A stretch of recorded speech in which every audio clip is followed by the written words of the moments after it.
Bueno, buenas noches, bienvenidos. La verdad que no sé ni por dónde comenzar. Muy emocionado. Lo primero que quiero pedir, si me permiten todos, es un aplauso bien grande para la comisión del Club de Residentes de México.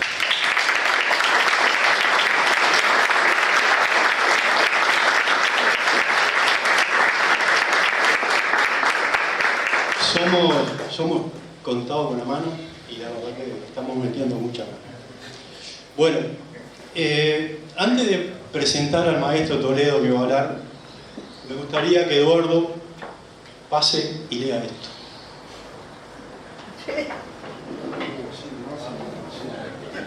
¿Se lea? Sí.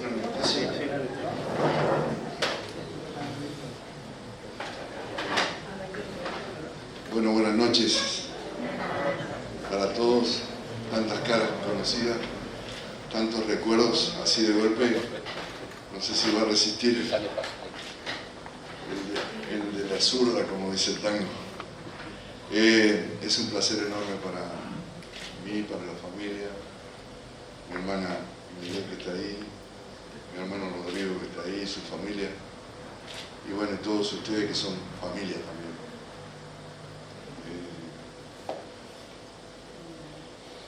Estoy viejo y me emociono de nada.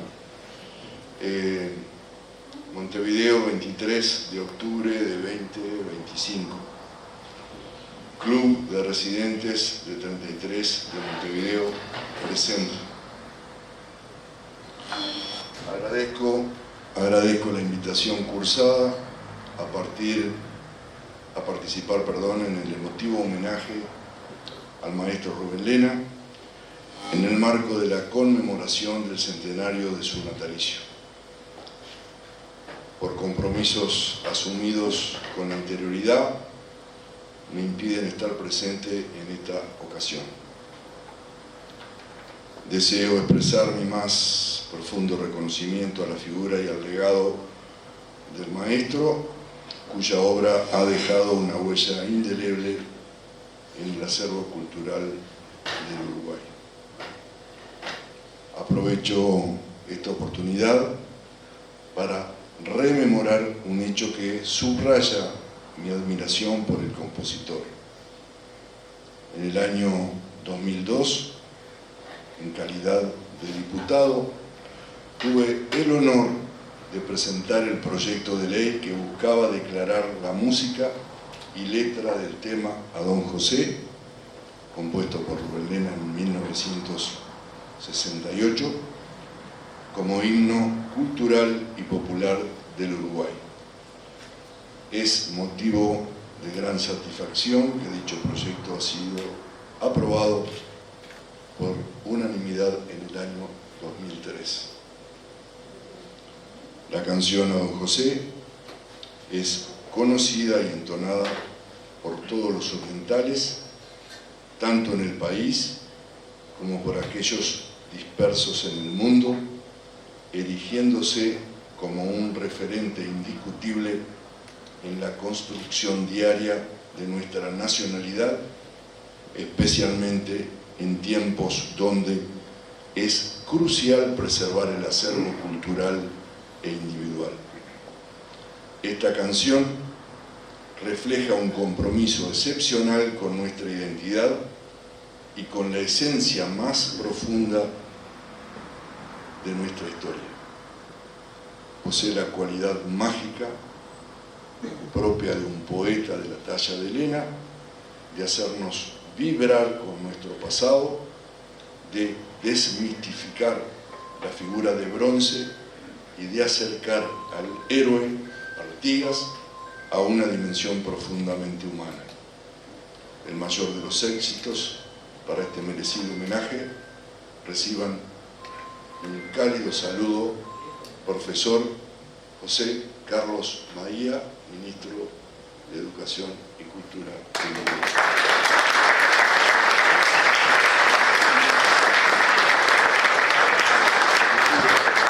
Gusto conocerlo al maestro Toledo.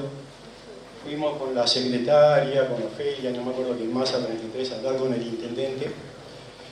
Y lo citamos al maestro en una cafetería, llegó con su libretita, unos apuntes, el bastón. Nos vio medio perdidos ahí, dijo, ¿van a la intendencia a hablar con el intendente? Sí, bueno, nos acompañó, entró, habló con el intendente, hizo terrible gestión. Esto es el maestro Toledo. Nos visitaron hace unos días, como decía el saludo a todos los presentes, obviamente, a la familia, al responsable que yo esté acá, que tendría que sentarse acá para sostenerme, Eduardo, a Rodrigo y Ana, que realmente no la conozco, no sé dónde está. Pero estoy sin los lentes. Bueno, un gusto. Sí, y por supuesto aquellos que no son olimareños, 33inos, y aquellos que no son ni olimareños ni 33inos, pero que también están acá. Quiero recordar, antes de empezar a hablar sobre Rubito, que la primera vez que participé en una jornada acá, me reencontré con dos maestras mías del año 1957, no saquen la cuenta, 1957 en Rincón de Ramírez, en el pueblo Rincón. María del Carmen Denis, a la cual invité, pero no tuvo respuesta, y también a Elda Manrique, dos maestras carmelitanas que llegaron a Rincón y trabajaron. María del Carmen se afincó para toda la vida, se casó con doctora Antigua, la otra maestra se vino para Montevideo. Y la segunda vez, tuve la dicha de escuchar al tronco José María Obaldía. El tronco de buena madera, como decía Eduardo Acevedo, que falleció hace pocos días. Bueno, Rubito nació, me dijo que no dijera, no pasa nada, nació en el barrio España, en el último año del primer cuarto de siglo del siglo pasado, abril del 25. Don Pancho y doña Aide eran sus padres y Elito su hermano. Yo nací en el barrio España, donde se estrenaba, donde se estresaba y donde venía el amanecer. Frente a la plazoleta del hospital, en la misma calle de la Escuela 25, la vieja Escuela del Castillo. Enfrente a las dos manzanas del hospital. Esa es la canción que compuso para una murga, ¿no? Y a su vez la cantan con mucha frecuencia Serra, el grupo folclore de Teniente. El niño nacido en el barrio España no tenía horizontes lejanos.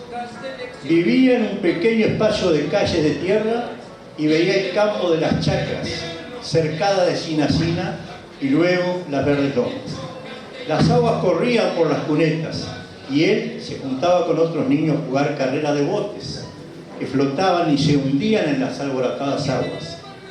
Fútbol en la calle, caballitos hechos con palos de escoba y maltreriada eran sus juegos. Era un barrio con muchas carencias y calles pantanosas. El niño gordito y rubio luchaba por hacerse un lugar en ese mundo de límites cercanos. La escuela, la casa donde estaba la seguridad y el deber, y el grupo de niños en el que se desarrollaban sus actividades, era el tejido de su vida. El propio Rubito manifiesta que el dinero que entraba en la casa era poco, su padre era sastre. Pero mentiría si dijera que en algún momento sentí los aspectos desagradables de la pobreza. Pocos juguetes, poca plata, pero ropa y comida suficiente. Aunque siempre quedaba con ganas de repetir el postre cuando era dulce de leche. Su madre le decía, el postre es postre. Era un pueblo de campaña la ciudad del 23, y allí estaban los límites prácticamente de la ciudad, no más allá de la campaña. Rubito creció en un ámbito cultural cuyo centro era la sastrería de su padre. Allí se reunían los amigos con diversas inquietudes, la música, la literatura, la política, preguntaban por el mundo, escuchaban. En contacto con la música, decía Rubito, lo traigo de mi padre y mi madre. Y Eduardo confirma algo parecido, que en su casa también se respiraba música, se consumía música, vivíamos envueltos en la música. Hay una canción que pinta un típico cuadro del padre e hijo de la época, no solo de él, sin radio ni televisión. Y decía, yo me he quedado dormido en sus rodillas. El cajón del carbón lustroso estaba de sentarnos en él, y el alma andaba como en un amanecer. Interpretar a un poeta, aunque él decía que no era poeta. Según el Serrano Bello, él decía que no era poeta, que la poesía es la palabra desnudita, no precisa de arroparse con música, desnudita, vale por sí sola. Pero esta canción es como interpretar a un poeta, interpretar un sueño, que es parte de realidad y parte de lo que esperamos. En esta canción el poeta se adentra o se entra en su infancia y lo ubica en dos planos, en distintos planos. El espacio, representado por el lugar más cálido de la casa, más cálido, la cocina. Los cobija la cocina. Todos juntos y apretados, y una presencia material que puede representar el trabajo, que es el baúl de carbón. El tiempo de amor paterno y de convivencia, un tiempo de amaneceres en cada alma, sin faltar la preocupación por el otro, que se manifiesta en la madre que pregunta por el mundo.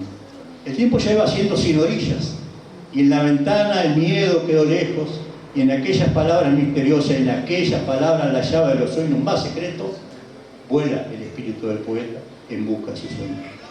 Primero maestro, para mí. Y él dice, mi vida de estudiante fue secundaria, de una bohemia inolvidable. Nuestro centro de reunión era ¿dónde? En lo de Nico, Guillermo Costa y Guiní. Me digo y no me dedico del cimiento al perdido. Buen cuchara de avenida. Estudió magisterio, dice accidentalmente. Él estaba intentando hacer notariado e hizo casi los 2 años de preparatorio. Pero al regresar al pueblo se encontró que con sus amigos estaban todos entusiasmados para dar el examen de ingreso a magisterio. Pronto vendría la mesa examinadora. Me invitaron, me entusiasmaron y me inscribí. Cuando llegó a la mesa, los muchachos tuvieron que ir a buscarlo al río. Estaba disfrutando de las arenas frente a la toma de agua de la Osa. Esa fue la primera vez que entró al instituto, 1947. Y así hice la prueba con el mismo espíritu deportivo que cuando jugaba de centro fútbol, en el Club Atlético Vaca Azul. Cuando esto había sucedido, leí un libro muy importante en mi vida, Vaca Azul. Por eso me llama Vaca Azul. Se trataba de la enseñanza primaria en el medio rural de Agustín Ferreiro, pedagogo, docente y escritor uruguayo. En 1949, con poco más de 20 años, 23, 24 años, ¿no? Siendo estudiante aún, y se empecé a trabajar en una escuela remotísima, escuela rural, remotísima. Sí, hoy son 40 kilómetros de camino, embarastado. En tu casa demoraban 3 o 4 horas. En un lugar de difícil acceso, de un vecindario diseminado y muy numeroso. Se trataba de la escuela número 44 de Sierra de Yerbal. Casualmente, mi primera escuela también fue esa. El encuentro de un joven inexperiente en aquel mundo extraño me produjo un sacudimiento interior inolvidable. Guillermo Peregrino, un escritor que hizo un libro sobre Rubén Lena, maestro de la canción. Y Rubén Lena, ampliamente conocido como autor de las canciones de los olimareños, uno de los pilares. Acá tenemos un olimareño, pido un aplauso para él.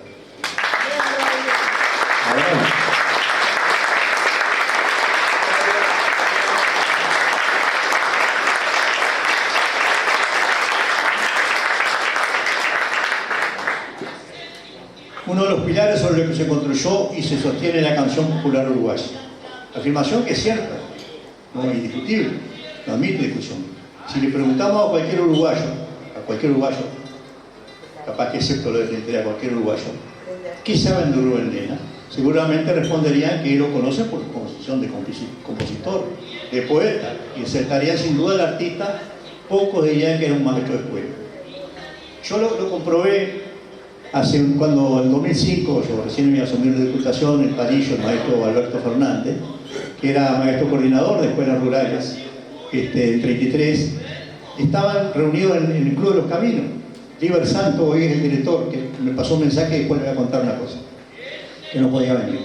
En ese momento estaban reunidos todos los coordinadores de escuelas rurales y no sabían los coordinadores de escuelas rurales, maestros, que Rubito, no digo todos, pero habían varios que no sabían que Rubito era maestro de escuela. Para ellos también era un compositor. Club de los Caminos, Ruta 7, kilómetro 40. Pero yo tengo la necesidad de firmar, rescatar y reivindicar al maestro.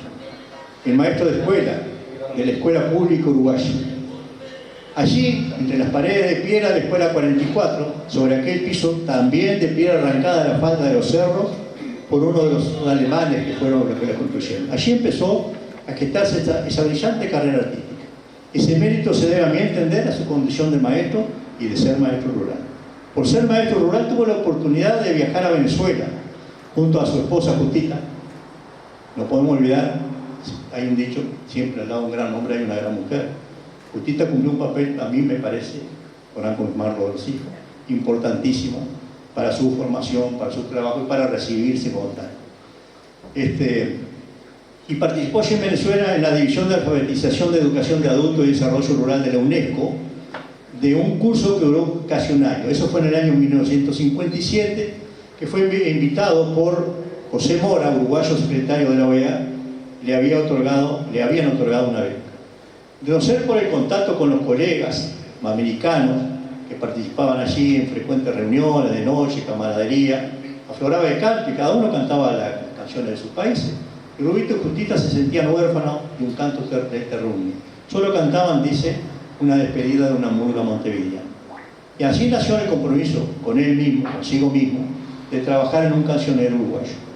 Una canción posterior dice claramente, dice, acá también tengo una versión que fue criticada porque era muy terruñero, cuando tenía vuelo más allá del pago, y dice, está encisado mi caballo, las espuelas me casé.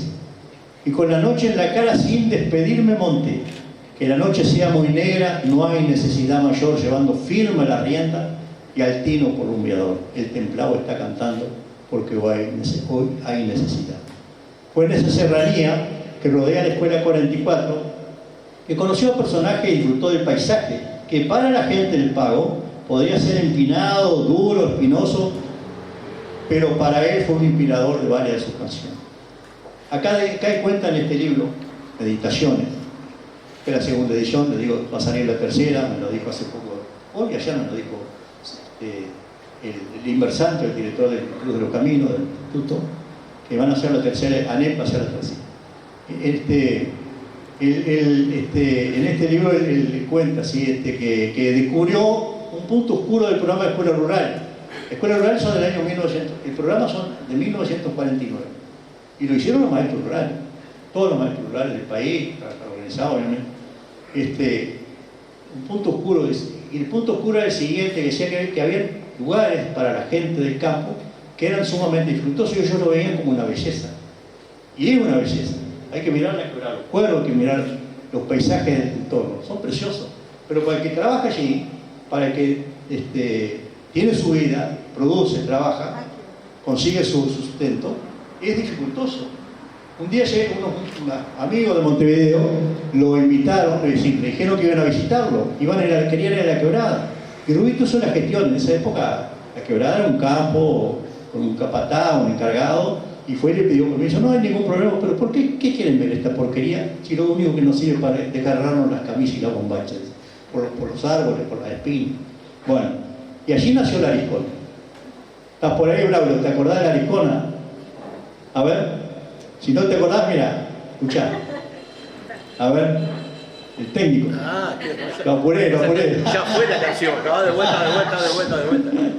Esta milonga es de Sierra del Cerval. Mira las piedras afiladas. Muy bien, niño, muy bien. Me la contaron la grota de las piedras afiladas.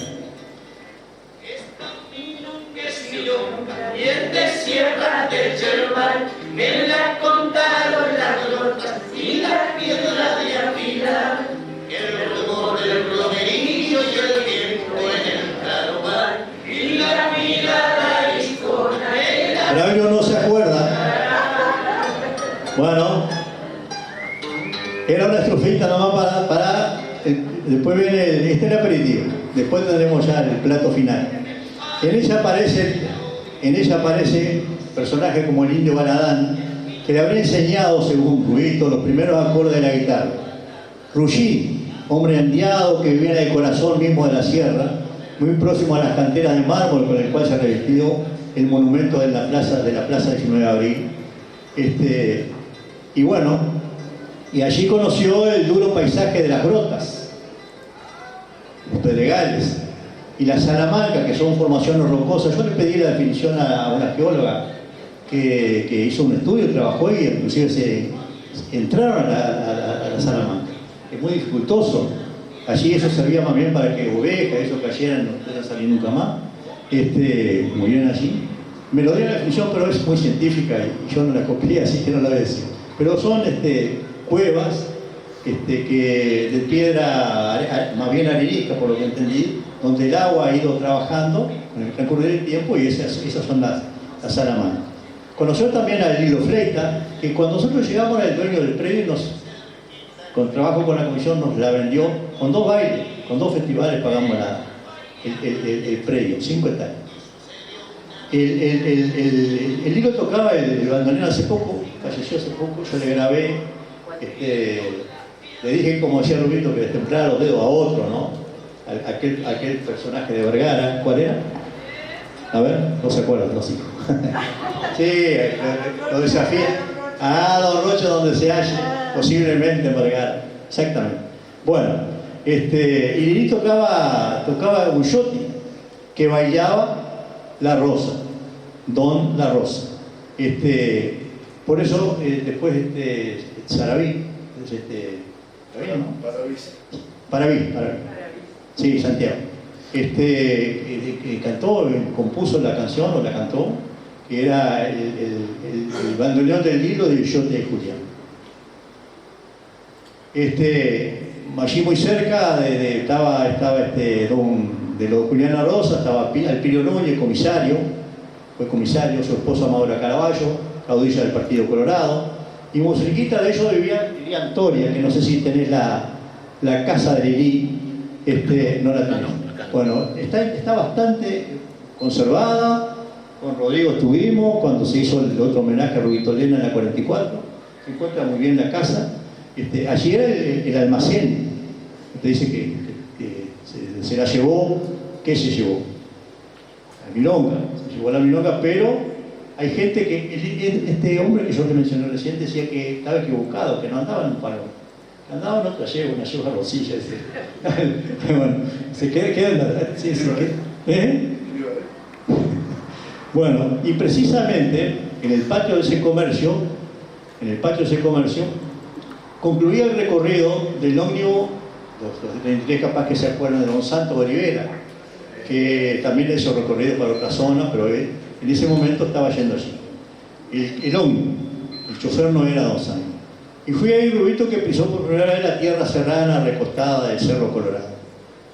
Cuenta el joven maestro de ese su primer viaje hacia su futuro, que era hermosa y fresca la madrugada, aún llena de estrellas. Flotaban cendales de niebla en la hondonada.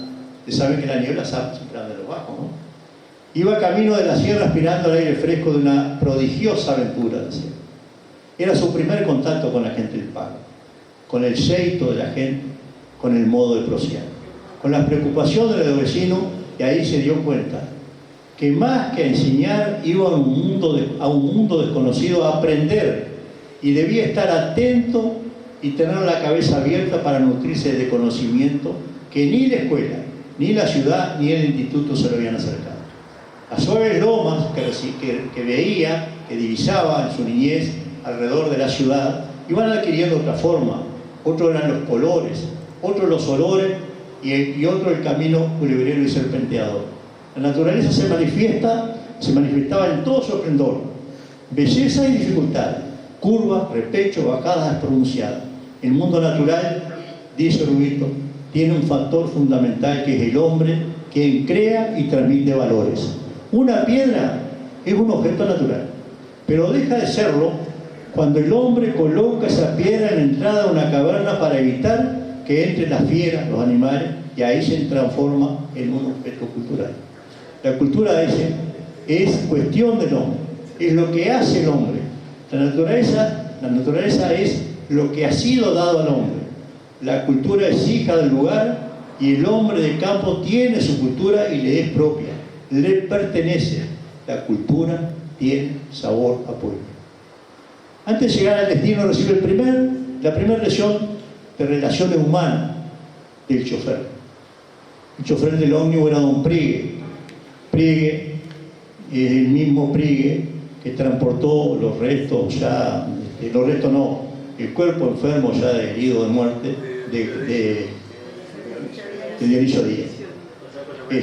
Y este hombre que se da cuenta que Rubito era citadino, era su primer contacto con el medio rural, le dice: maestro, cuando baje va a encontrar mucha gente que están esperándome para el regreso que yo regrese para ir a la ciudad.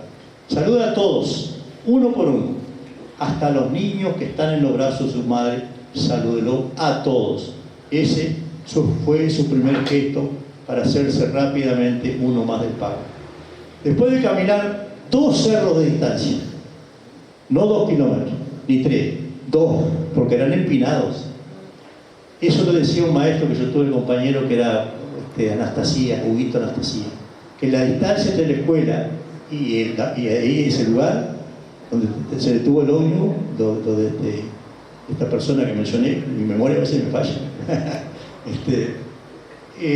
quedaban 2 cerros que había que caminar, como decía el Laucha. El hombre de la sierra camina agachado, el hombre del llano camina erecto, y él seguramente tuvo que hacerlo. Capaz que consiguió un caballo, no sé, pero no sabía andar mucho a caballo, ¿no? Difícil. Bueno, después de caminar eso, llegó a la escuela y ahí es recibido por el maestro Hermes, casualmente, Lucas, el gallego, el padre de Mariolina. Luego de conversar un rato de cuestiones, obviamente, de trabajo, ingresan a cosas más prácticas. El director le dice: dado que él ocupaba el único dormitorio, va a tener que dormir en el salón de clase. Pero hay un problema, dice. La gente dice que está asombrada, que el salón está asombrado. Y lo creían, y se comentaba en todos lados, en las reuniones de la gente, en la yerra, en las carreras, en los bailes, en el lugar del almacén, de la romería. Y Rubito le contesta muy suelto de cuerpo, dice: no creo en alma en pena ni en gallina con 2 pescuezos. Bueno, yo tampoco, dice el compañero, pero se siente ruido extraño. Rubito, obviamente, con todo el viaje y todo eso, venía cansado, se encontraba rendido, y se encuentra con un catre, capaz que llamativo para él. Sopla el farol. ¿Alguno de ustedes sopla el farol? Un farol a queroseno con un tubo, una mecha, que muchas veces se hacía de los filtros de los sombreros viejos, sopla para apagar el farol. Y bueno, se acuesta rendido con deseo de dormir. El silencio de la noche, dice, el mugido lejano entre el cielo y la tierra, el ladrido de un perro, otro que responde, un silencio con grillo y de pronto, un lamento tristísimo. Nunca creí en esas cosas. En mi casa me enseñaron que todo tiene una explicación.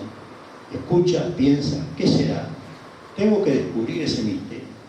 El cansancio, obviamente, y las emociones del día lo derrotaron. Fue el que se autoconvenció para ganar tranquilidad, que era el viento, no era nada más que el viento. Se tapó la cabeza con la almohada y la frazada, se hizo fuerte hasta hundirse en un sueño liberador. Al otro día se levanta, recorre, tomará algunos mates, por supuesto, recorre, va a la tapa del aljibe, va a la tapa del horno, que eran de metal, recorre los alambrados, nada. El sonido se repetía, no digo toda la noche, pero se repetía. Entonces, un día estaba esperando a los niños que llegaban en la mañana, se recostó contra la pared mirando hacia el este, y ahí siente el lamento, de día, siente el lamento. Empezó a estudiar, a mirar, a observar, me imagino, yo me lo imagino, este gesto típico, y lo llama al director y encuentran una lengüeta de la punta de una chapa que estaba dada vuelta, y soplaba y hacía ese sonido. Siempre hay viento en la sierra, o casi siempre. Rubito la bautizó la patria de la sierra, la patria del viento a la sierra de Giordano. Entonces dice, para terminar la historia del Salón Asombrado, no sé si la noche se dio cuenta, pero el mundo había vuelto a la normalidad. Y justamente este año la escuela número 44 cumple también sus 100 años. Así que a lo mejor tenemos la oportunidad de reencontrarnos otra vez. Bueno, en el 51, pudiendo haberse quedado en la escuela 44, se decide por terminar la carrera. Quiero contarles brevemente acá que Rubito en el 74, año que me casé, saquen la cuenta, 51 años, no digan que aguante de mi mujer. Bueno, en el 74, siendo inspector, Rubito regresó como tal a la escuela y me pasa a mí también. Uno entra al salón, ve niños, pero ve caras anteriores que fueron sus alumnos, a veces sus abuelos. Y Rubito, y allí estaba el hijo del almacenero, que también tenía almacén en lo de Piro Núñez, en la misma casa que estuvimos con él, Jacinto Silva. Y dice, bueno, voy a llegar, porque la señora, la madre de esos niños, había sido maestra, había sido alumna de él. Entonces llega con el pretexto de tomar un refresco, no sé, y lo recibe Jacinto del otro lado, detrás del mostrador, y bueno, y lo reconoce. Entonces inmediatamente Jacinto llama a Nidia, su esposa: vení, Nidia, vení, mirá quién está aquí, ¿lo conocés? Decía Jacinto detrás del mostrador. Y el maestro dice, y entra la señora, dice, el maestro, dice, pero qué viejo que está, exclamó Nidia.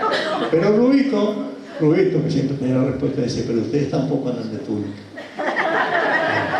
Bueno, en 1953, él y Justita, su novia de la adolescencia, recién casado, eligieron la escuela número 62 de Arrayana de Corral de Cebollatí, cerca de las Rosales, de Zipa, Picá de Techera, en la 7ª sesión del departamento.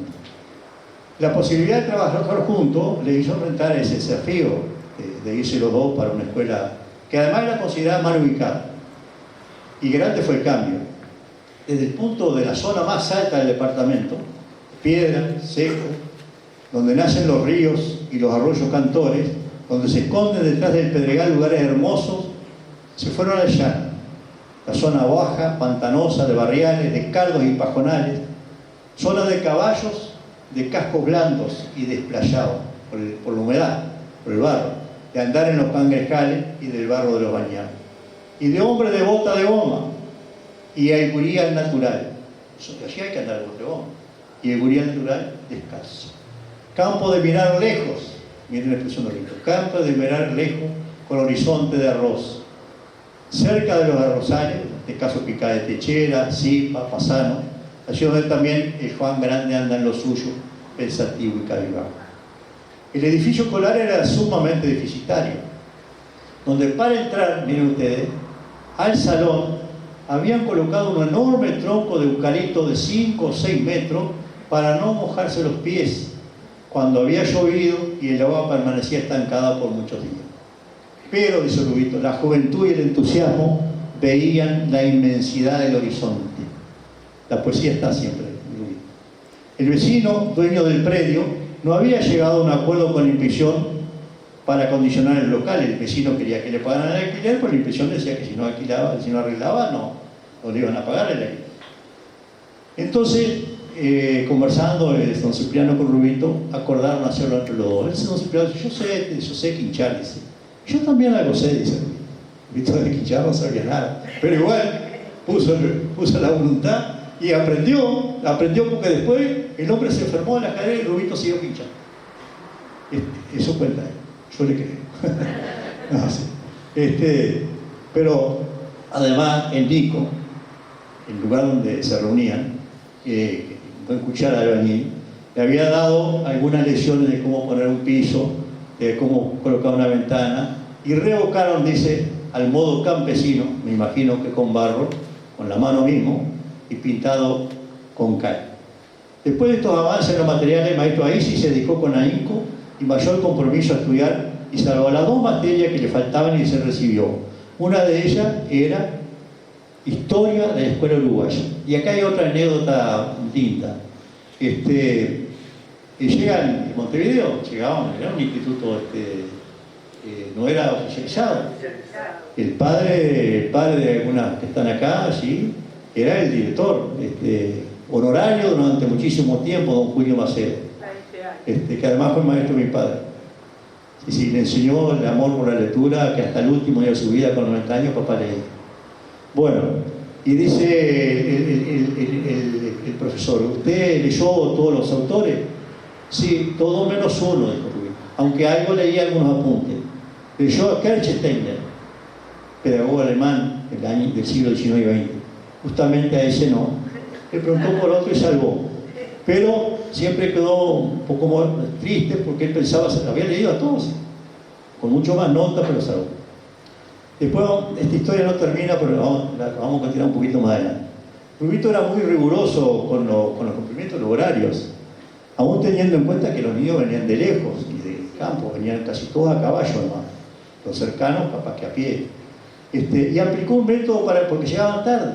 Entonces aplicó un método de ponerlo antes. En algunos lugares del país se colocaba una bandera en un mástil grande, que podía ser una caña de tacuara, para indicar hora, por ejemplo, para indicar la hora de almorzar, para indicar la hora de largar los bueyes, o también indicar un suceso y un caso de emergencia para pedir ayuda.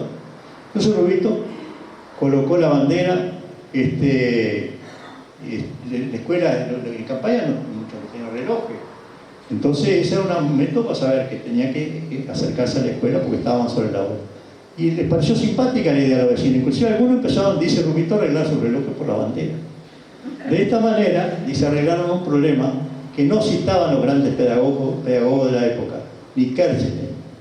Además, en las materias del programa para escuelas rurales del 49, que yo ya mencionaba al principio, instalaron también taller de carpintería, hicieron una abertura rústicamente, pero la hicieron, y otro de costura, y otra actividad que a Rubito le encantaba, que en toda la escuela ponía en práctica, era el teatro del títere.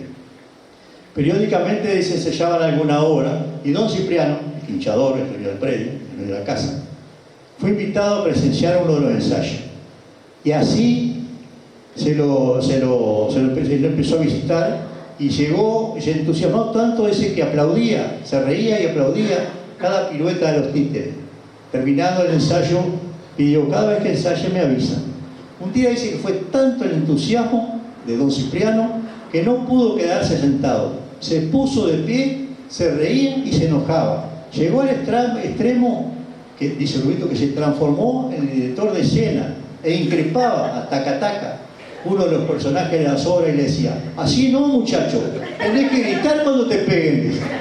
Bueno, yo muchos años después conocí al niño, ese hombre ya, fuimos compañeros de trabajo en el Rosal. Yo me tuve que ir a la escuela, ahí en el Rosal lo conocí. Ese era el Tacataca. Bueno, escribía, el mismo Rubito escribía las obras de él. Y cuando Justita solicita licencia por maternidad, estaban esperando a este niño, Rubito asume la dirección de esa escuela. Era el nacimiento de Eduardo y ella tenía que trasladar a 33, porque para salir allí no era fácil. Era dificultoso, muy dificultoso. Y era común, dice que era común, todos los niños iban a caballo, como decíamos, dejaban durante el horario escolar los caballos en el piquete, que pronto quedaban sin pasto. Entonces con la comisión tomaron una decisión, hay que hacer una pradera. Pero antes hay que alambrar el predio. Y así ya no dirían pelado como piquete después. Habría que cerrar el piquete.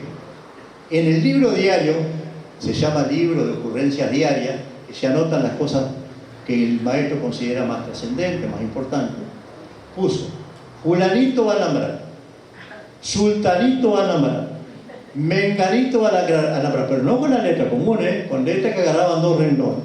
Y entre un grande signo de exclamación, puso, todos vamos a alambrar. Cuando Justita llegó se encontró con aquel espectáculo en el libro de ocurrencias diarias, que donde se apuntaba como decía la novedad, seguramente le hizo una observación. ¿Cómo? Rubito había quedado director. Justita era directora porque era maestra efectiva ya, y maestra, y Rubito se eligió estando allí.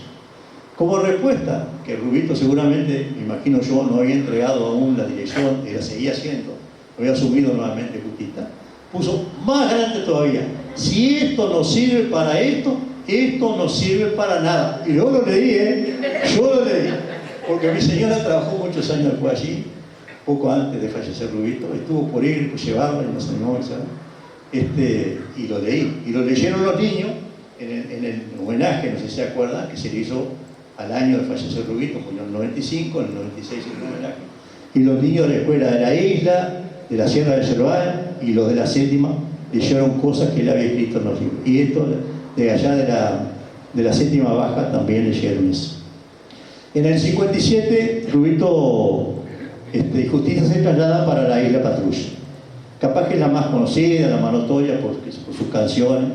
Y después de una emocionante despedida y triste la partida de la Escuela 62, organizada por la gente del paisaje blando y circular, donde la mirada abarca todo el horizonte. La gran diferencia entre el llano y la llanura que uno mira y ve todo el horizonte alrededor. En la sierra es distinto. En la sierra no se tropieza la mirada con el cerro, con la sierra, es diferente. Y él dice blando y circular, blando como ya dijimos, y circular. Llegaba a un paisaje de piedra ahora, de piedra de punta y de cerros azules. Venía del oro amarillo de la paja brava de los bañados de la séptima. Rubito ya había concursado por oposición para dirección de escuela y ambos eligieron aquella de 4 docentes con un hermoso y cómodo edificio que incluía casa para el directorio de familia. Y siempre hay uno que recibe al maestro. En este caso, don Gregorio Ruiz, un bolichero, tenía almacén frente a la escuela, y lo saluda, y como toda vecino que recibe a alguien, y le pregunta medio de cuajo, ¿viene con su señora? ¿Es maestra? ¿Viene con intención de establecerse? Al recibir una respuesta positiva de Rubito, le dice don Gregorio, entonces la escuela no va a quedar tapera los fines de semana. Les cuento que en ese momento, dice Rubito, habían 130 alumnos en la escuela 3 de Isla Patrulla. Hoy hay poco más de 20. En algunos lugares la inestabilidad de los maestros era un problema. A otros no. Había algunos que pasaban 15 días y otros hasta un mes entero iban a cobrar y después volvían a la ciudad. Era muy lejos. Para ir a la isla se demoraban 3 o 4 horas en un ómnibus, más o menos. Y además los maestros sentían añoranza por la ciudad, sus comodidades, los amigos, la familia, el baño caliente.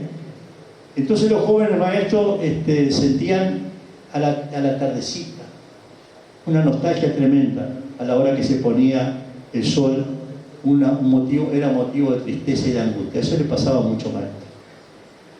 Yo me crié en medio del campo, pueblo más de campaña todavía, pero no era campo, pero eso no lo sufrí.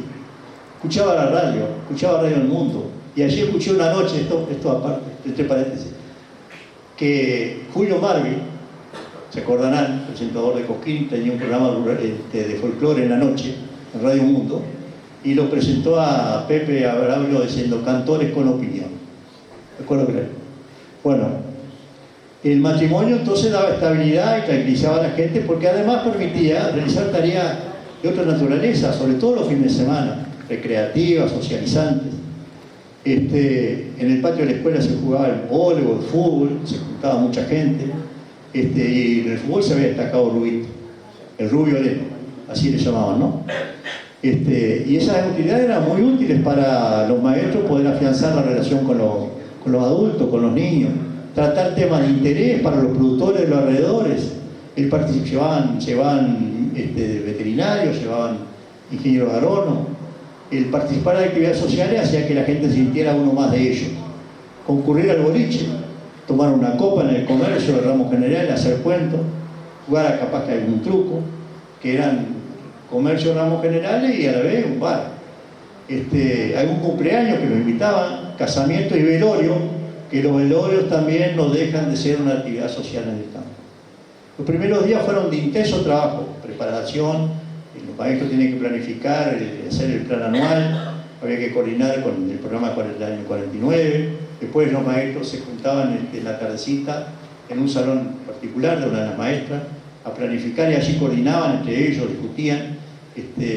Era un trabajo muy bien interesante cuando el maestro se puede radicar. Yo tuve la suerte de tener un equipo en Rosal 33 parecido. no igual, pero sí parecido. En el medio rural, nadie es ajeno a la escuela.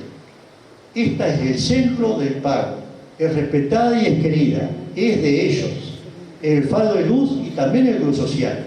¿Cuántos matrimonios, cuántos noviazgos, cuántos matrimonios se formaron en los bailes de la escuela rural? Eso era el club.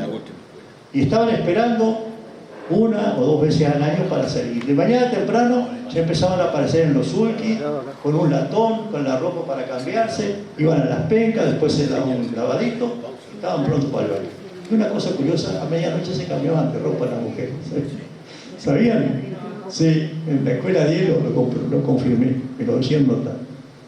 Bueno, y Rubito dice que el maestro debe tener conciencia de la importancia aglutinante para incorporar a su labor de organización de nuevos modos de conducta. Una comunidad está formada, miren, por niños, jóvenes, adultos y ancianos. Las pautas las imponen o las desarrollan los adultos y los ancianos. Algunos pueden ser caudillos políticos también, y otros eminencias grises, dice Rubito, que son consultados, que a veces no aparecen, pero son consultados por los líderes del pago. Muchas veces, y acá un tropezón de los maestros jóvenes e impetuosos se apresuran a organizar por afinidad actividades nuevas que son miradas con desconfianza justamente por ser nuevas. Hasta hoy ocurren, y le alteran las pautas y cambian las costumbres a pesar de que pudieran ser altamente positivas. Rubito subraya que es necesario democratizar el trabajo involucrando a los padres. Él hacía reuniones, le explicaba y después llevaba a la práctica las actividades que había planificado en la sociedad. Y así se lograba montar también allí en esos talleres de carpintería, de costura, de labores femeninas, el teatro de títere nuevamente, una biblioteca con temas rurales, periódico escolar con las actividades de los niños, además de las canchas que ya hablamos. La educación vivida como un proceso que acoge a todos los integrantes de la comunidad es una labor de construcción unificadora cuyo progreso no sigue líneas rectas. Parece que la tarea fuera de construir tejiendo una inmensa tela con avances y retrocesos. El uso de una lupa fue una revolución en la isla Patrulla. Después del microscopio, podían observar cosas que a simple vista no es imposible, una gota de agua. La célula, normalmente se sacaba la telita de la cebolla y ahí se estudiaba a la perfección la célula. La gran cantidad el polen, la sangre, la pata de la mosca, los ojos de la mosca, se dan cuenta que podían ver un ojo de una mosca, alas de mariposa, pelo, lana, almidón, barba absorbente de la raíz. Qué formidable eso. La comprensión geográfica es otra cosa bien interesante del lugar, la comprensión de la geografía del lugar. La observación directa para comprender los mapas, los globos, era un problema. No bastaba con mirar los cerros a la distancia ni ver el agua correr por la cañada. La división de las aguas en el terreno era una cosa que había que verla con claridad. Y había que objetivar. Rubito era un fanático de la objetivación, en todas las materias. Matemática, redacción, lo que fuera. Hacía programas de redacción adaptada. Eso sí nos sugería, y lo hacíamos. Roberto Molina en la 50, yo ya en la 60, en la Rosada 30, hacíamos por programa de redacción para, de acuerdo a la zona. Todo objetivado. En todas las áreas. Por ejemplo, hablando de geografía, la formación de la cuenca debido al desnivel existente en los campos. El agua corre, obviamente, en bajada. No hay quien impida que corra en bajada. Solo una represa. Los mapas a la realidad la representan a escala y colores, que pueden resultar fácil para los adultos, pero difícil para los niños. Entonces nos decidió, dice, a construir un mapa en relieve en el departamento 33, del departamento 33, que a pesar de las dificultades para respetar las exactas proporciones de los accidentes geográficos naturales, se encontró un lugar con un pequeño declive hacia el este, justamente.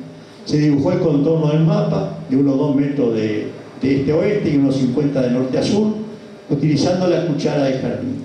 Se ubicaron los ríos, los arroyos, las cuchillas y cerros que querían destacar. Luego, con arcilla, modelaron los cosos más, la sierra, los cerros, y y con su elevación y valle, de manera que coincidieran las corrientes de agua todo hacia la laguna Merín. Se anotaron las corrientes de los cursos, del Cebollatí para un lado, de la laguna Merín, Tacuarí para el otro. La laguna fue excavada en el suelo según su forma para recibir las aguas de los afluentes. Los niños, instados por el maestro, discutían y preguntaban por su propia geografía. Entonces la laguna está más baja que la isla Patrulla. Y decían, ¿y la lluvia que cae aquí en el patio cuando llueve? ¿Llega a la laguna? La lluvia cae, preguntaban también, en la Cuchilla Grande, Tupambaé, Santa Clara, en Cerro Chato. ¿Para dónde va? Probemos, dijo el maestro. Se echaba agua con una regadera, una lluvia mansa. En uno de los afluentes, que podía ser el afluente del Cerro Grande, ¿no?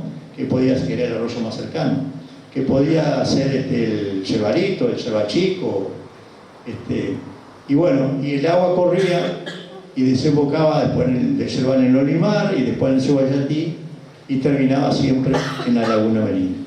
Nada más práctico que ver la realidad caer del agua en la cuchilla para entender la divisoria de las aguas, que es la Cuchilla Grande o en la cuchilla de allí de esa la zona. El Olimar nace cerquita del Chi, pero el Olimar corre para este lado y el Chi corre para Durano y va para el Río Negro, ¿no? Bueno, ¿está bien? ¿Estamos bien en geografía? En la escuela se había instalado un pluviómetro además, una lata de dulce Durano, 1 litro, una regla, 1 milímetro, 1 litro. El único pluviómetro oficial que había era la comisaría, coincidía. Además le demostró, porque había una discusión, que en un vaso así no mide igual que en un jarro de... Sin embargo mide. Le preguntaban a los padres también decían que no, que ese no daba ese. Midieron, llegaron varios, no fue un día para el otro, pero llegaron a la conclusión que cualquier recipiente que recibe y miden con la reglita estaba exacto. Bueno, a partir de esos trabajos prácticos los niños podrían entender fenómenos naturales que de otra forma era difícil. Justita cuenta acá, termina la anécdota del mapa, que un día estaban almorzando él y Ruito, y las maestras estaban cuidando el recreo, se turnaban. Entonces dice que viene una niña corriendo y dice, maestro, la gallina colorada puso un huevo en la laguna Merín. Bueno, muy bien. Los padres venían a mirar el mapa. Pasamos a otro tema. La Intendencia Municipal respondió a un viejo problema, una vieja demanda, que era que te querían tener un médico quincenalmente. Lo nombró.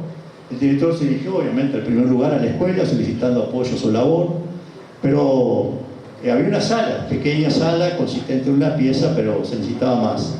El aporte de los vecinos para los medicamentos, establecieron un enfermero permanente que sirviera de base para el trabajo del médico, ampliar la sala de auxilio para adecuar a la nueva necesidad y al enfermero también.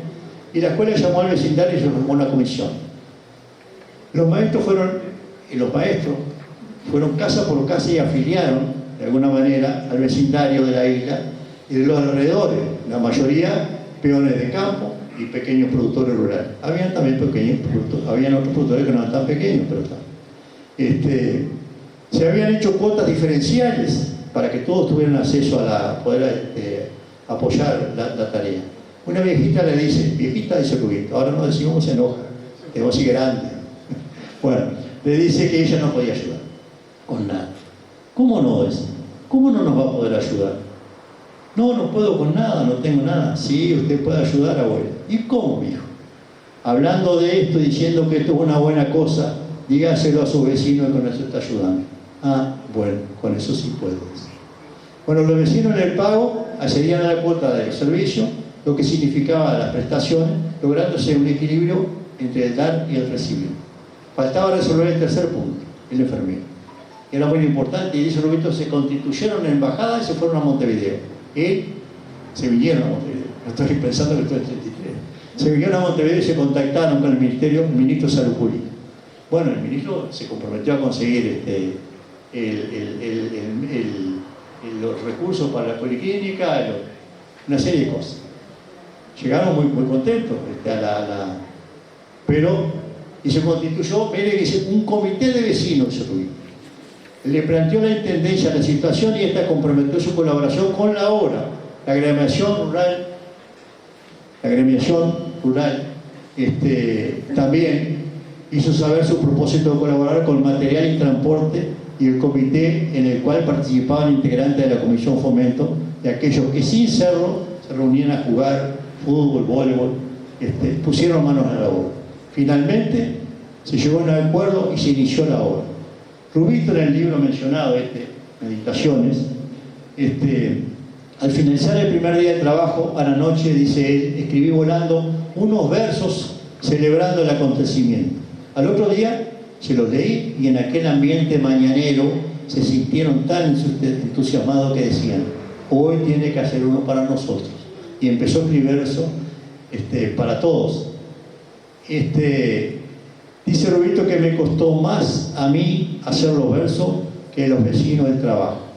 Un muchacho, sé el nombre pero no importa, no del todo cierto, me dijo una mañana, estoy trabajando para que me pongan los versos. Y lo hizo. Como también reflejó en la canción Hay la patrulla, varios del pueblo, y yo le voy a dar ahora, enseguida que participe uno de los hermanos Fernández, pero voy a contar una historia cortita de uno de los personajes del Chilo, que era el peluquero, que siempre tenía una caña con pitanga para invitar a sus clientes. Capaz que lo emborrachaba porque se le cortaba la oreja. Bueno, el Chilo era bárbaro. Rubito se ve que disfrutaba el Chilo. Dice, el Chilo cuando le presentaban a alguien, al pago que llegaba, él decía, mucho gusto, soy el Chilo, el de la canción. Y ahora sí le doy, no terminé, pero le voy a dar al amigo. ¿Sos tú? Mi hermano también. Ah, el hermano que venga. A ver, Panchito. Te voy a molestar para contar.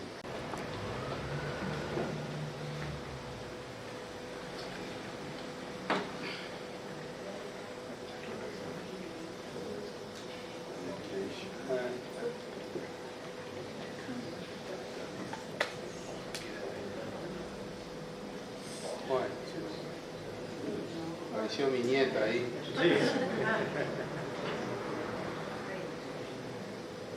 Si querés, Pancho, hago una leve introducción. Sí, dale. Esta máquina está media enloquecida.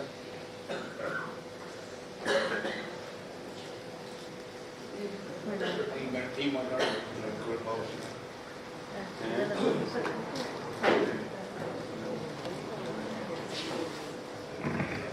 Mientras Gustavo arregla acá hay algo que quiero decirles, me parece que todos van a estar conmigo, que yo siempre digo que el club es un pedacito de tierra con olor a pago. Estaría bueno que tantos amigos que veo se hagan socios y vengan a trabajar con nosotros.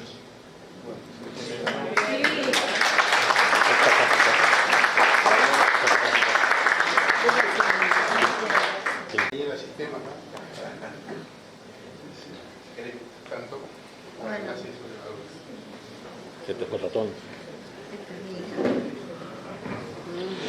Bueno, les voy a presentar a mi hermano, el Pancho Fernández, a quien conocen, Francisco Daniel, el doctor Fernández, conocido en Maldonado. Nosotros tuvimos el privilegio, de algún modo, de ser unos niños de primera infancia cuando Huguito Lena fue maestro de la patrulla.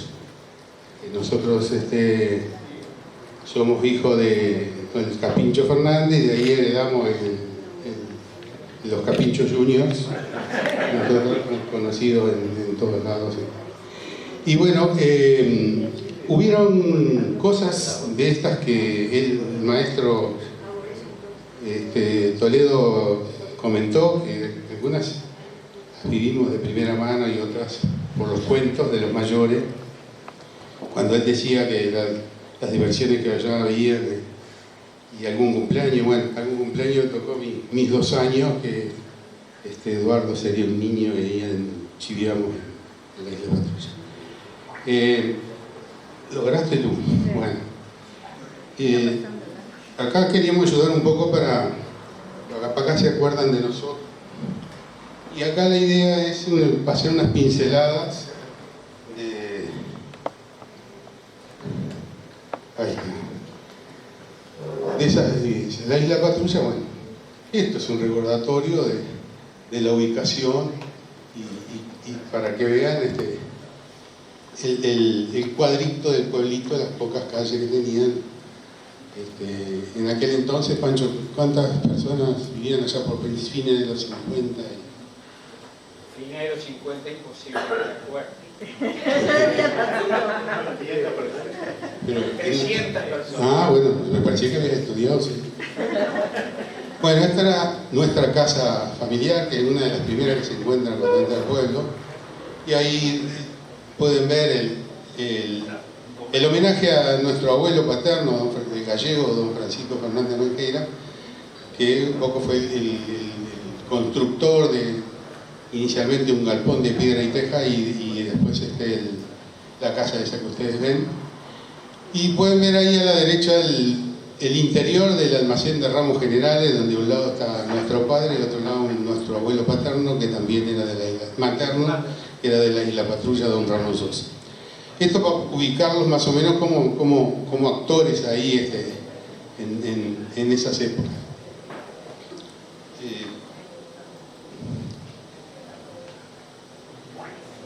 Bueno, pasa la otra, sí. Ahí está. Bueno, ya han aparecido cantidad de imágenes de la escuela y ahí le paso la posta a Pancho porque él hizo toda su primaria en esa escuela y si tendrá cosas para poder contar. Bueno, buenas noches a todos. Me han pedido que haga algún aporte por haber sido alumno de la Escuela Rural número 3 y por supuesto que tengo una cantidad de vivencias que aunque uno le describan lo que era Isla Patrulla en aquel momento, puede decir sí, entiendo, pero en realidad hay que vivir y sentir lo que sería el espíritu de la Isla Patrulla. Yo me voy a limitar a relatar algunos hechos que viví y que tienen relación con el maestro Lena y con esos protagonistas que aparecen en la canción que recorrió el mundo. Yo terminé la escuela en el 68, para que tengan una idea.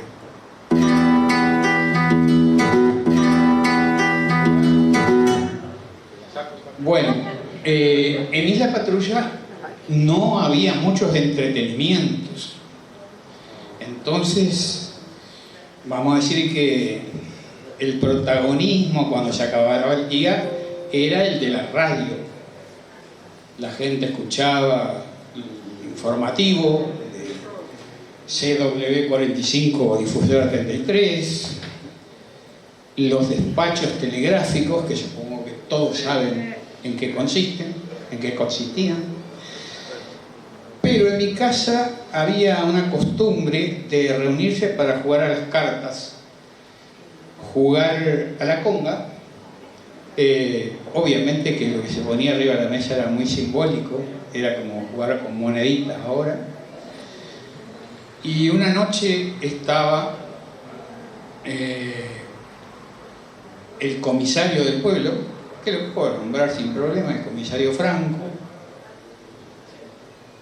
Estaba el negro Bruno Pereira, estaba Oscar Iguinín, que era el cocinero de la escuela, y estaba un hijo del Chilo Machado.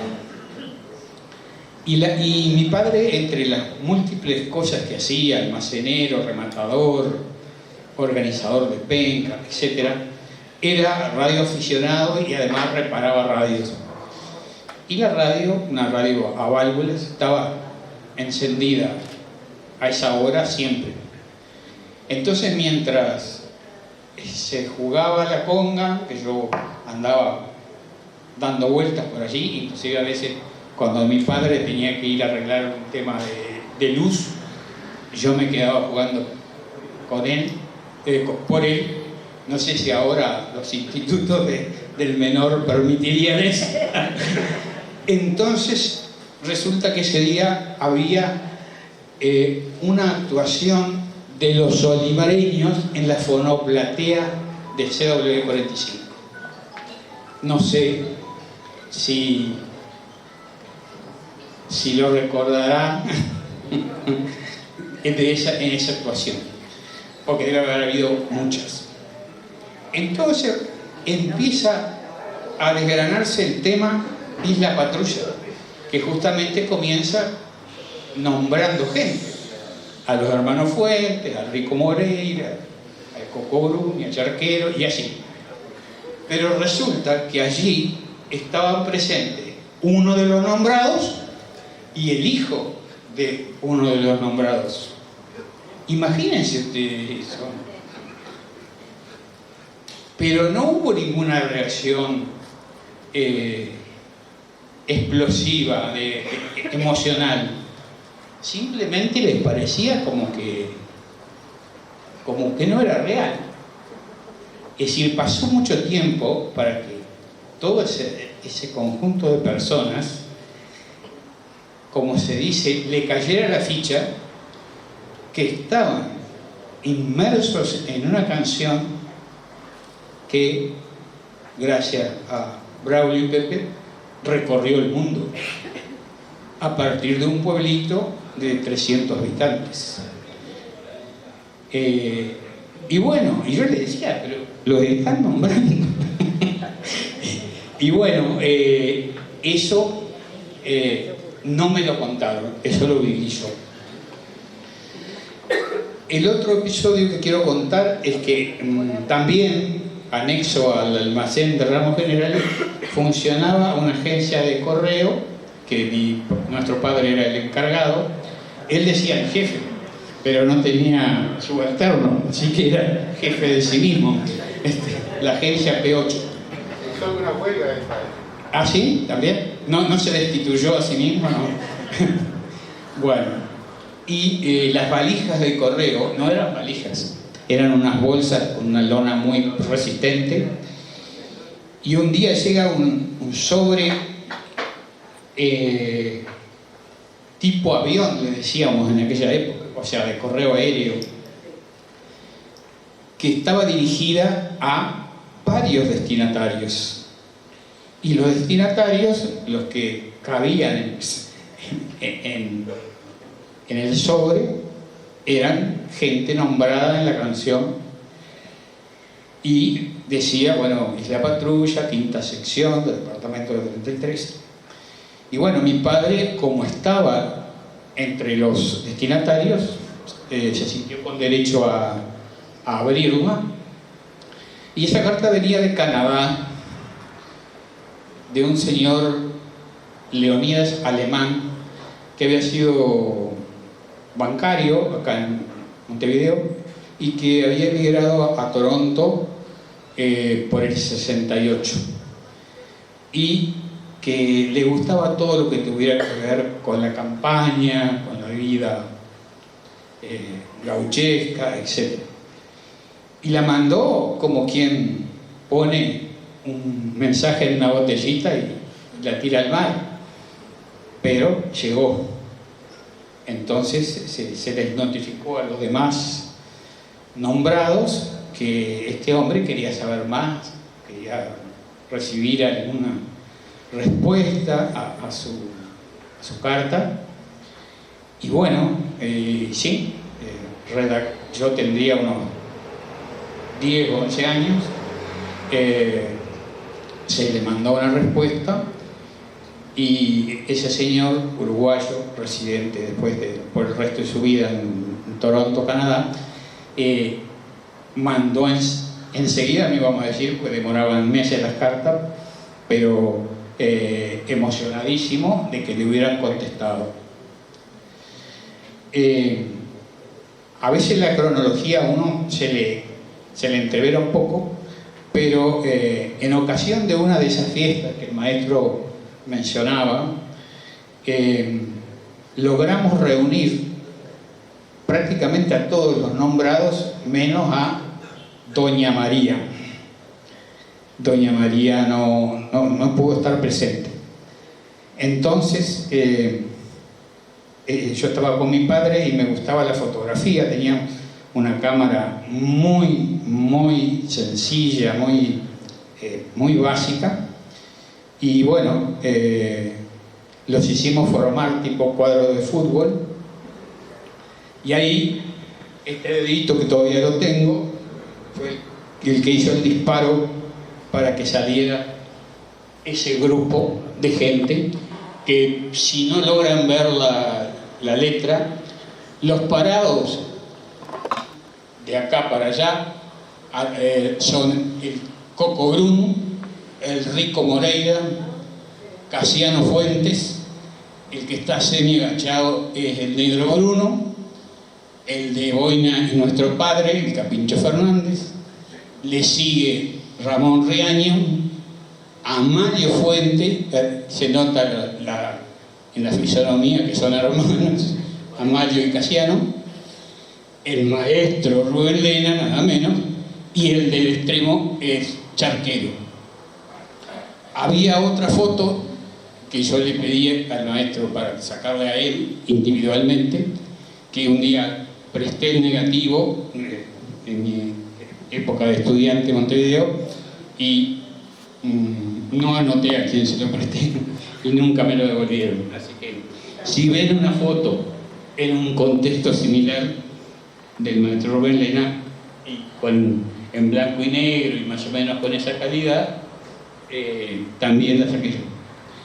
Y bueno, le mandamos una copia al señor de apellido alemán en Canadá, y bueno, cuando llegó la siguiente carta,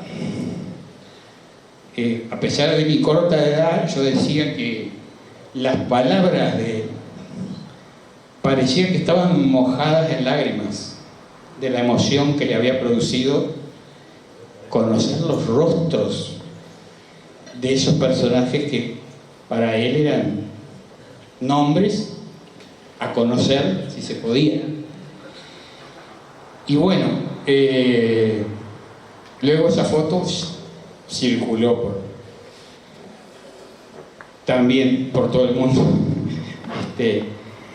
Y no voy a negar que siento orgullo de haber tomado esas fotografías. La verdad que hasta el día de hoy...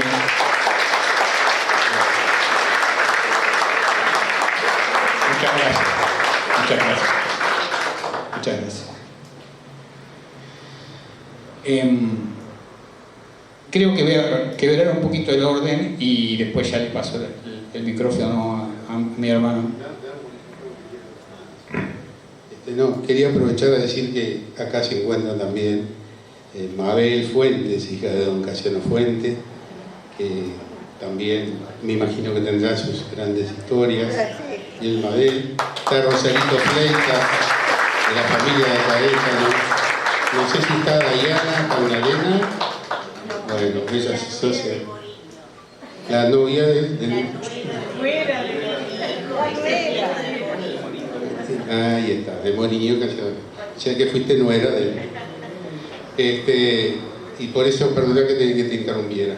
Los señores están un poco cansados de estar ahí agachados y vamos a ver si lo dejamos que se levante. De vuelta. Resuciten por la magia. La inteligencia artificial llegó a la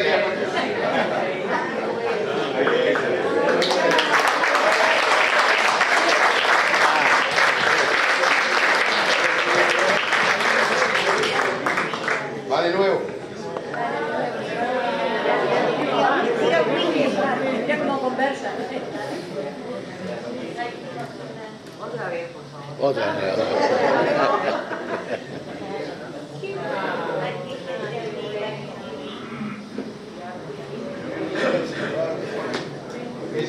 Eso es lo que te permiten hacer gratis, después si quieres más movimiento. Te paso a la otra, Pancho, para que sigas, perdón. Vamos.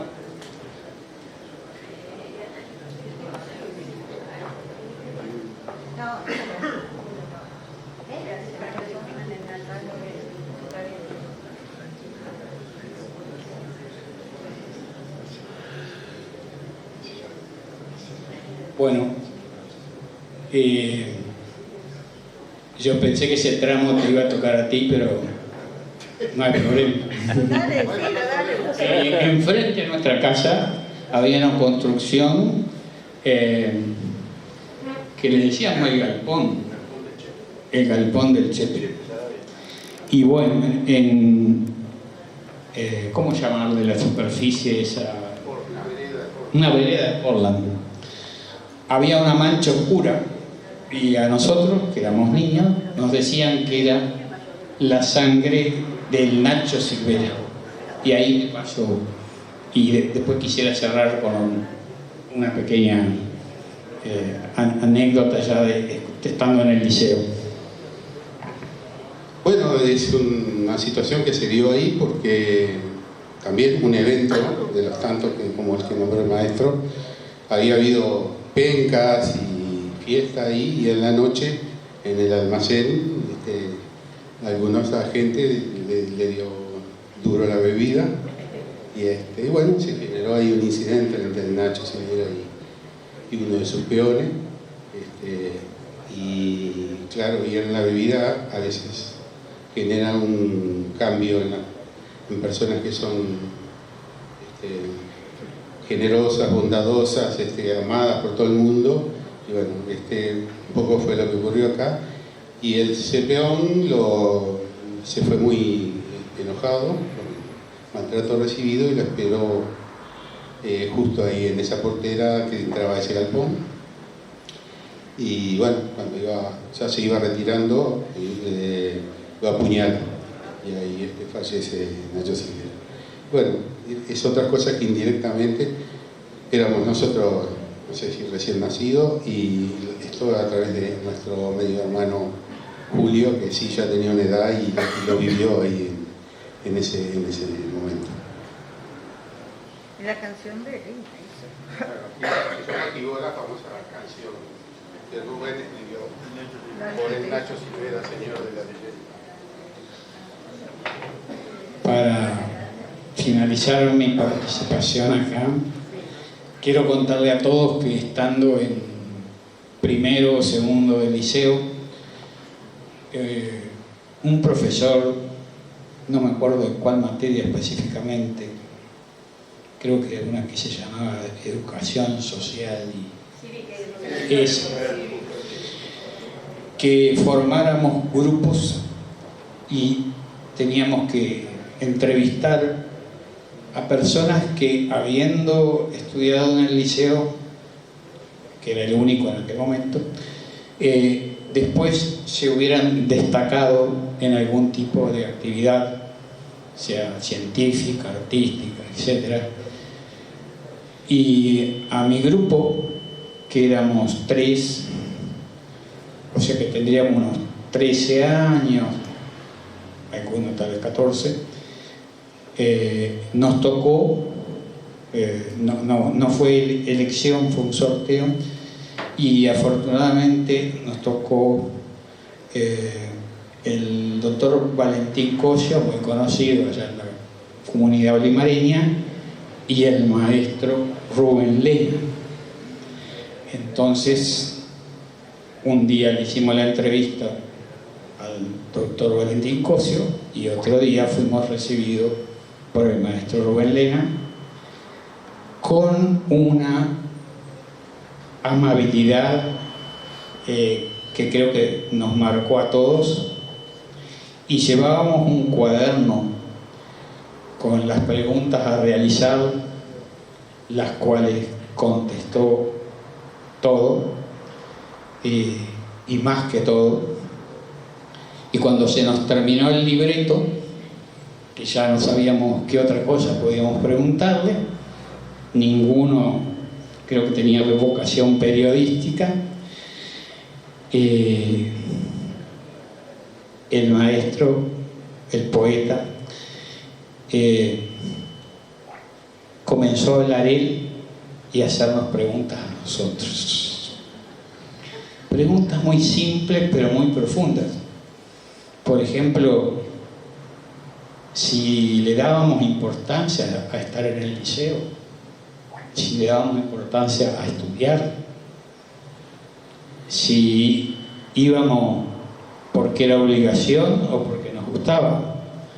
Y así pasaron unos cuantos minutos y salimos con lo que ahora se llama una turbulencia, una buena turbulencia en nuestras mentes y en nuestros corazones, porque bueno, estuvimos charlando con una persona que podemos decir que no era una persona normal, sino no se hubiera destacado. O sea que llamémosle genio, llamémosle con el adjetivo que querramos, pero que nos removió profundamente y nos dejó profundamente satisfechos y nos gustó después presentar ante nuestra clase dicha entrevista. Así que bueno, eso es lo que tenía para contarles. Muchas gracias por la atención y será hasta cualquier momento.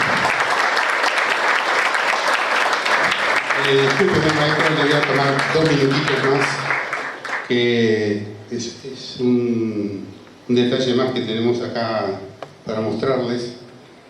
Recién el maestro hablaba de cuando se estaba construyendo la sala de auxilio de la Isla Patrulla. El maestro Luis escribía los versos y efectivamente, tal cual lo dice, todos los personajes del que llevaba la carretilla, la carreta, ponía la mezcla, no sé qué, los plasmó en ese librito que está ahí, forrado con el forro de que se usaba en aquella época en las escuelas, no me acuerdo cómo se llamaba ese papel, tal cual está, y se lo mandó a nuestro padre, y haciéndolo portador de ese conjunto de versos, que bueno, a ver si se logra leer ahí, pero dice: Don Mario, adjunto los versos de la sala de Isla Patrulla para que usted se divierta con todos los amigos de ahí. No sé si en una rueda de mate se va a encontrar los nombres de gente muy querida. Son los mismos versos que leía mientras se iba construyendo la ampliación. Y ahí dice: un abrazo, Ruito, y usted es el depositario, pero es para todos, vale. Bueno, al momento del fallecimiento de mi padre, entre las cosas que me encuentro esto, nos encontramos con Pancho, y son 15 páginas, ¿no? Ahí, bueno, él no se ve, pero fundamenta todo eso, y en esta se ve, en esa se ve una sola línea de verso, pero las demás son todas hojas de oficio a doble línea. Es espectacular, espectacular, y no solamente lo concreto de la obra, sino cosas genéricas que escribía del campo, de la Isla Patrulla, de la gente de ahí, espectacular. Esto está inédito, y bueno, ya que están acá sus hijos, quisiera impulsarlos a que esto se edite, porque esto da para un libro excepcional, no solamente con los versos, sino con todos los aportes que puedan hacer algunos de los nombrados ahí, o descendientes de los nombrados ahí, porque es maravilloso. Aprovecho para decir que también soy el pasado, a Rodrigo y a los artistas que van a entrar ahora, y que tienen muy buenas ideas también para la musicalización de esto. Así que la dejo picando y estoy a disposición, estamos a disposición de poder entregarles este material y que se pueda llevar a cabo la edición de esto que parece maravilloso. Y bueno, de mi parte, como medio músico que soy, quiero también saludar a Braulio López. Y quiero decir otra cosa que siempre le he dicho. Si hay un ejemplo de lo que se llama sinergia, son los olimareños, donde 1 más 1 son mucho más que 2. Y entonces tiene una cosa para eso.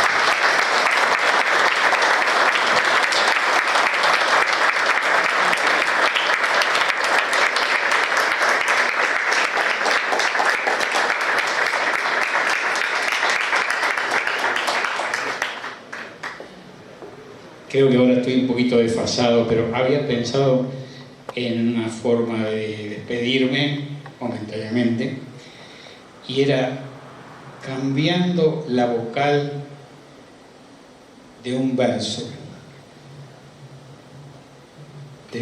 de Chiquillada, del Sabalero, en vez de lo que dice realmente, yo voy a decir: lindo haberlo vivido para poderlo contar. Muchas gracias.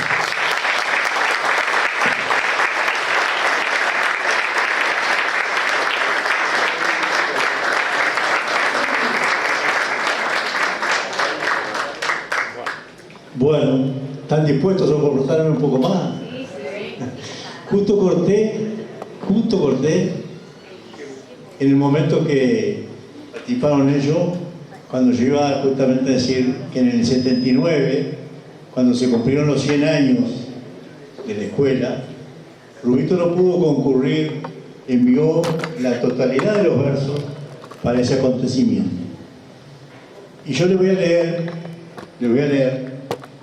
son muchos versos, el mejor estilo de Nostifierro, son preciosos versos, de toda la construcción de la Poliquín. Estos versos son tan pobres que no tienen que ponerse. Y ese fue el primer verso. Después los últimos, hay muchísimos. Le dije hoy justamente a Limber Santos, que van a dictar, como le decía, que este libro no tiene todos los versos. Este tiene solo esto. La primera edición sí tiene todo. Y la primera edición, yo lo tuve, lo perdí, pero lo tiene la Junta, la biblioteca de la Junta Departamental de Trinidad. Casualmente lo fotocopiaron el que yo perdí, porque hay un escrito, algo que escribí yo, y dice así: estos versos son tan pobres que no tienen que ponerse. Pero los últimos, los versos finales, y al final siempre en consulta, llegamos hasta la meta en armonía completa, viendo qué opinar resulta. El hablar no paga multa, y aunque distintos, iguales como buenos orientales, leales en los acuerdos, ahora nos queda el recuerdo de los acuerdos leales. Todo el mundo se hizo uno y cumplió al pie con altura, trabajando con premura sin poner pero ninguno. Y no hubo vecino alguno que se lo fuera a ocupar, que no quisiera prestar con gusto el mejor servicio. Así nada es sacrificio, todo es un abajaja. Estos son los versos con los que termina. Espero que la próxima edición es distinta. Bueno, el tema de la policlínica es tiempo después de ese Rubito nos enteramos que el enfermero había sido detenido en la dirección del hospital y la sin enfermero tampoco llegaron los instrumentos ni los remedios. En el 59 Rubito, luego de haber concursado por dirección, eligió la escuela 73. Parece un poco pero que no sería entender que habiendo hecho todo el esfuerzo para la escuela rural, el curso, fuera a trabajar Pero obviamente todos tienen aspiraciones de acercarse a la ciudad, de hacer estudiar a sus hijos. Por eso se encontró con un edificio, dice, en ruina, en un salón de cine, un gran galpón de cine. Un salón que era un galpón sin puertas y sin ventanas. Había que hacer todo. El alumnado frágil desde el punto de vista del rendimiento académico, no retenido por las escuelas cercanas que de alguna manera los desplazaban e iban a la 73. Y el vecindario con importantes déficits económicos. socioeconómica. 5 maestros, el director, trabajaba como director con clase, trabajaron en un rinconcito allá en el fondo de los 30 metros de largo del galpón. Hubo que atender a los alumnos, el vecindario, sorprendidos por la dinámica de la que no estaban acostumbrados. Había mucha escasez en la escuela, de materiales, todo. Y dice esto que me parece interesante contar. A los niños no les importa los mismos sino el amor. El amor no está en las palabras bonitas. Puede estar en el gesto duro, durísimo pero justiciero, y en el elogio que puede ser simplemente una mano pasada por la cabeza cuando están recogidos por el esfuerzo, o el apretón mudo de la felicitación en el brazo por algo noble y enaltecedor. Me cuidé mucho de provocar heridas profundas y definitivas que duren más que un tajo, sobre todo con la palabra, cuando se destrata al alumno. Y le voy a hacer una otra anécdota acá. La escuela estaba muy cerquita del matadero municipal. Y una vez una maestra llegó y le dice al director, a Roberto, no le puedo hacer cortar las uñas, este niño tiene las uñas negras. No puedo y no quiere y no se quiere dejar cortar las uñas. Roberto dice que luego que yo voy a conversar con ella. Conversó con él, el niño le contó que si se cortaba las uñas se quedaba sin llevar la plata para la casa, porque lo que hacía era pelar mondongo a uña. ¿Se dan cuenta? Bueno, así habrá que tener cuidado. Se inauguró la biblioteca y se invitó a Serafín J. García. En el centro los niños habían hecho un dibujo con cartón grande de Juan el Sordo. Dice que al caminar Serafín se detuvo, permaneció en silencio por un largo instante, tocado por aquello. En el 65 renuncia un recordado maestro a la dirección del instituto que trabajó de forma honoraria por mucho tiempo, don Julio Macedo. Don Julio Macedo renunció porque se oficializó en el 65. Fue uno de los institutos, junto a varios del interior del país. Yo estaba en Artigas, aquel también, se oficializó en ese momento. Y usted sabe que Julio eligió la dirección del liceo de José Pedro Varela. Y ahí Rubito se inscribió y estaban un día armando un stand en la plaza por una exposición con los maestros, calor, estaba transpirando, se sacó la camisa, quedó en camisilla, que hoy se dice musculosa, para los que tienen músculo, ¿no? Yo no puedo hacer mucho. Entonces llega la inspectora departamental y dice, maestro, lo designaron director del instituto. Dice, y tiene que venir enseguida porque ya están las autoridades de Montevideo, tiene que ir en la onda de la 1:30, ¿se acuerda que salió un coche para Montevideo? Y dice, ¿y yo qué hago? Dice, póngase la camisa y vamos. Y fueron, le dieron la posición de cargo y dice Rubito otra vez, ¿y yo qué hago ahora? Vaya, bañese, dice, y venga, que vamos a comer juntos y vamos a conversar. Y ahí termina la historia que empecé antes. Ahí Rubito se dio cuenta que el profesor que había venido a instituirlo era el profesor que había tomado el examen de pedagogía. Y dice Rubito, usted no tiene por qué saberlo, dice, pero ¿se acuerda de mí? De Joe Kerchetten. ¿Se acordaba bien? Quería decirle además que años después fue nombrado inspector de zona. En lo personal ahí tuve la suerte de conocerlo más y capaz que de hacerme amigo de él, lo apreciaba a partir de ahí, y me sentí su amigo. Él era creador de canciones, pero además también era creativo en el aula, en el salón de clase, y no imponía a los maestros métodos de enseñanza con algunos que hay que hacer así, asado. No. Él se paraba en la clase y veía lo que estaba haciendo el maestro y se ponía a trabajar con los niños, matemáticos o lo que fuera. Y creaba permanentemente, creaba planes de redacción en base a la zona. Yo creo que ya le comenté esto a pasar. Y él me decía que cuando él entraba al salón sentía como un baño de frescura. Comentario que me hizo así más de una vez. Volví a ser el maestro frente a la clase, dejaba casi todos los papeles, trabajaba con los niños no tanto para saber o el nivel de cumplimiento del programa, sino para que un maestro atento pudiera darse cuenta que ese era un método que podía ser aplicable con éxito. Les cuento una anécdota. Él enseñaba, por ejemplo, la sílaba tónica, las palabras agudas, graves, llanas, con golpe, con sonido. Le enseñó a un maestro, ese maestro dio concurso, por ejemplo, mamá, ¿no? Árbol. Bueno, de esa manera, maestro del concurso, pero como siempre rivalidades humanas, entendibles, celos, ese maestro probó con un mala nota, con los otros inspectores que estaban tomando el curso. Bueno, fue destituido en el año 76 como muchos maestros. Lo reintegraron en el 85 como inspector de música, que cesa definitivamente en el mes de abril.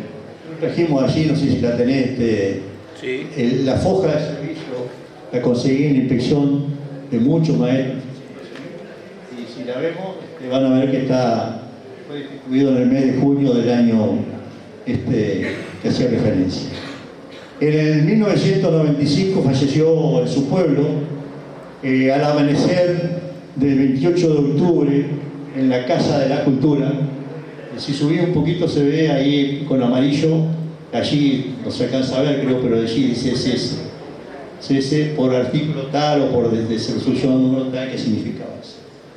Le decía que el amanecer del 28 de octubre en la Casa de la Cultura, ante su féretro, ¿te acordás? Salía el sol, o recién había salido un cantor cantó, no me acuerdo el nombre, ¿vos te acordás? ¿Cómo? Exactamente. Aunque nadie quiera, quiero que el día que yo me muera traigan un buen guitarrero con la garganta en enero en mano en primavera. Unas horas después, muchísimos vecinos, amigos y colegas lo acompañaron. Otros desde la vereda observaban pasar el cortejo respetuosamente. Los niños y maestros de la escuela llamada por nosotros Roger Ballet detuvieron sus tareas y le rindieron en silencio su homenaje. Y una guardia de honor de maestro lo despidió cuando emprendía el viaje a la eternidad. Capaz que tenemos ahí una cancioncita cortita. ¿Ya, cariño? Sí, no tengo audio. ¿Cómo? No tengo audio. No tiene audio. No tiene audio. Ah, ¿lo tenés? Se bajó el audio. Sí. No, pero si no la tenés, no. La despedida. No.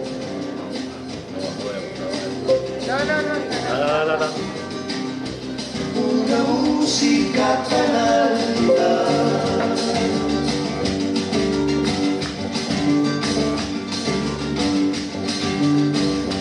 que en el cielo las estrellas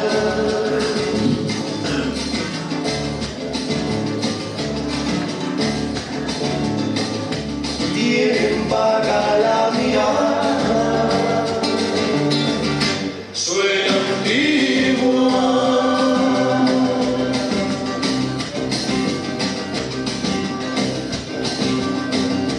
Una música tan alta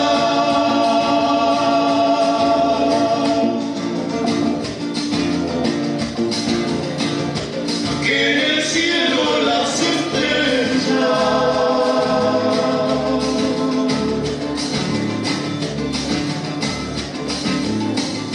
tienen vaga la mirada. Noche, suena antigua.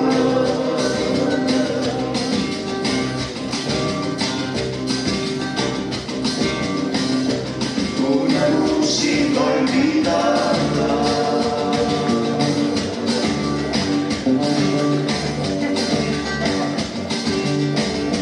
y en el cielo las estrellas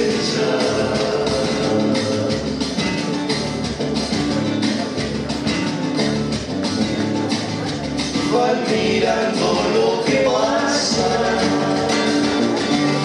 suena antigua.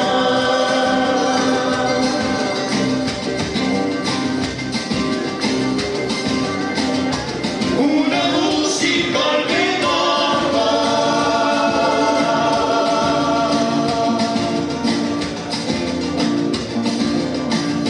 y en el cielo las estrellas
Esta canción seguro la han oído muchas veces, pero para mí tiene un efecto especial. En el 96, al año siguiente de haber fallecido Rubito, se le hizo un homenaje en el Río, en el Festival del Río. Estaba justito, estaban ustedes. Marcelino Upierre era el secretario de la Junta de la Intendencia. Yo le di, me invitó a participar en la organización del festival, lo hice. Y le hicimos el homenaje. Donde participaron, como creo que dije al pasar hoy, niños de todas las escuelas donde había trabajado, rurales en especial, y urbanas también, leyendo cosas de Rubí. Las murgas se habían peleado ese año, habían tenido problemas, y resolvimos invitarlo a los directores de las 3 murgas en ese momento para que cantaran esta canción. Le impusimos que el director tenía que ser el Amarillo Puñal, y cantaron precioso esta canción. Los niños se portaron espléndido, emocionante, cantando el coro de música de la escuela de música. Y al otro día, el domingo, eso fue un sábado, los limareños después de muchos años cantaron juntos también. Ese fue el mejor momento. Y bueno, y hoy otro homenaje que me parece muy humildemente estamos haciendo, y que ustedes se reencuentren acá, que yo veía que había gente que hacía mucho no se veía, ni se conocían, ni se reconocían, también es importantísimo. Así que yo le agradezco profundamente la atención. Bueno, hicimos lo que pudimos. Gracias. Agradezco a todos los que pudieron venir hoy para acompañarnos y agradezco al maestro Toledo la disposición que tuvo para estar presente hoy, para darnos una reseña importante del maestro, que vinieron todos desde lejos y en general a todos los coterráneos y los que no, que son amigos del corazón.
Gracias por la invitación a esta gente que trabaja tanto por los residentes. Hoy lo hicimos socio. Una vergüenza.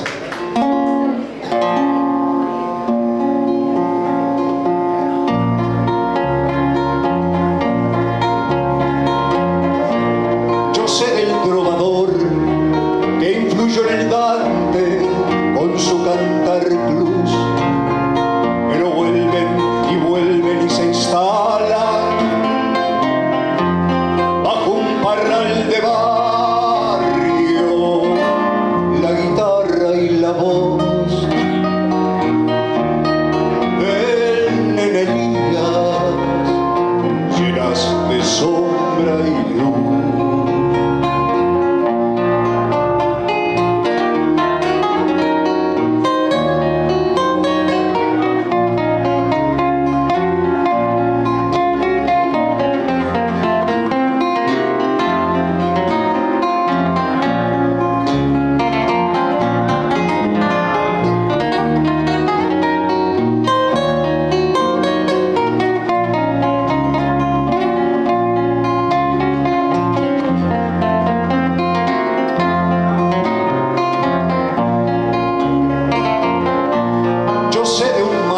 final de Torcuato Tasso para renacer, pero en la luz de la alta serranía, al sol inagotable de un cardenal azul, vuela intocado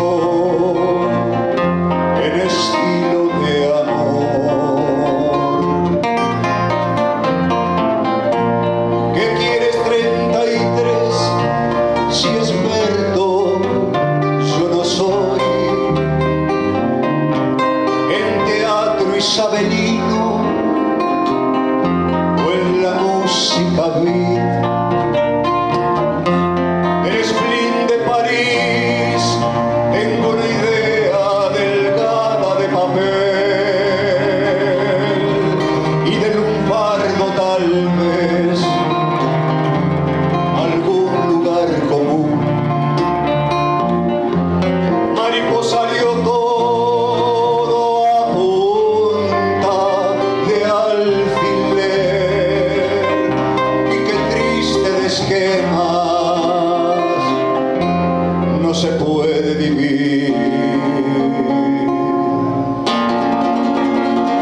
Pero si una guitarra aguanta todo el cielo poroso de la noche, quién sabe qué caminos, quién sabe qué caminos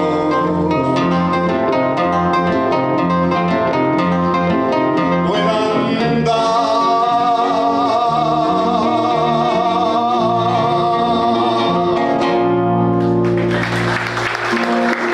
Gracias.